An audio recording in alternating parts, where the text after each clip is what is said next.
So guys, in this lecture we are going to study chemical reactions of non-metals. We have already discussed reactions of metals. Now we are going to discuss reactions of non-metals. Reactions of non-metals. Now see, our first reaction will be reaction with oxygen.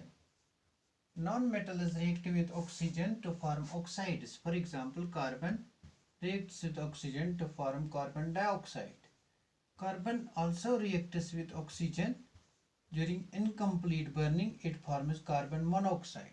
The basic difference between two oxides is this non-metallic oxide, it is acidic in nature. This is acidic in nature. Now why is it acidic in nature? Because when we treat carbon dioxide with water, it results in the formation of carbonic acid. Therefore, oxides are proper oxides. This is a proper oxide. Proper oxide is formed by complete burning of substance non-metal with oxygen or a metal with oxygen by complete burning of substance. This is proper oxide. Proper oxide of carbon. This is not proper oxide.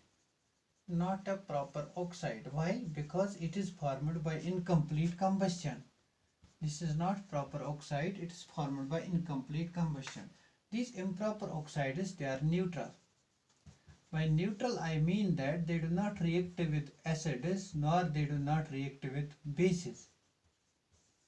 They show no reaction with acids and no reaction with bases. That's why they are neutral in nature. Similarly, our sulfur non-metal reacts with oxygen to form sulfur dioxide. This sulfur dioxide is acidic in nature. This is a non-metal oxide. It's acidic in nature because it can react with this SO2. Sulfur dioxide can react with H2SO4.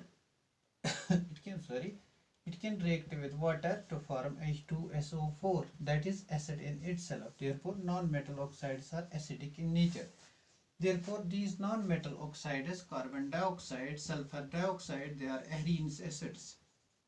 They are Arrhenius acids. I have explained this in Arrhenius concept of acids and bases. This is first reaction with oxygen.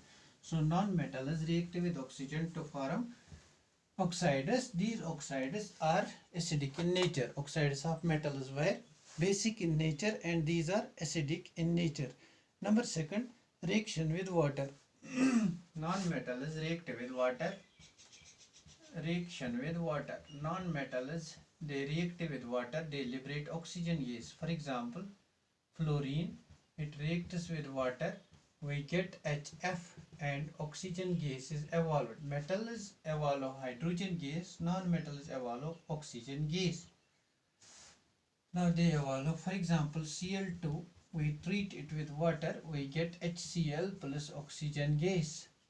For example, we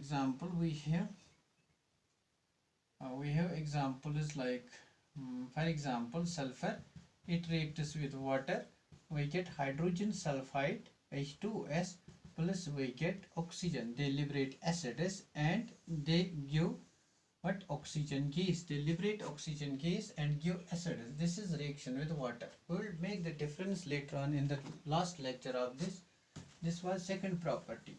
Now number third property is reaction with salts. Reaction with salts.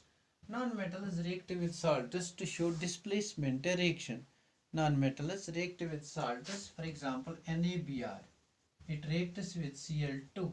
It forms NaCl plus Br2. Exchange, halogen exchange reaction takes place.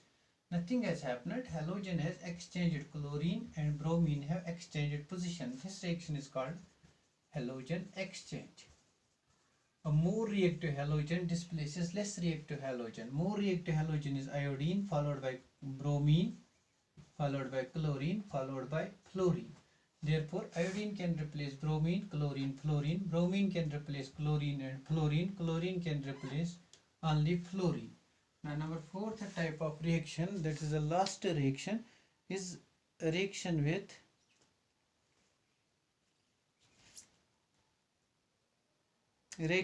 hydrogen. Reaction with hydrogen. Non-metals react with hydrogen to form hydrogen acids. For example, fluorine reacts with hydrogen to form HF. Similarly, chlorine reacts with hydrogen to form HCl. Similarly, bromine reacts with hydrogen to form HBr. Similarly, sulfur reacts with hydrogen to form H2S. Actually, sulfur exists in the form of S8 molecules. Therefore, we get this is 16. This is 8 times hydrogen H2, and this is A2s are 16. This is 8 times H2S. H2S is a weak acid, and out of these we have I2. It reacts with hydrogen to form HI. HI is a strong acid, followed by this, followed by this, followed by this. This and this are weak acids. These three are strong acids. Now these were certain reactions of non-metals.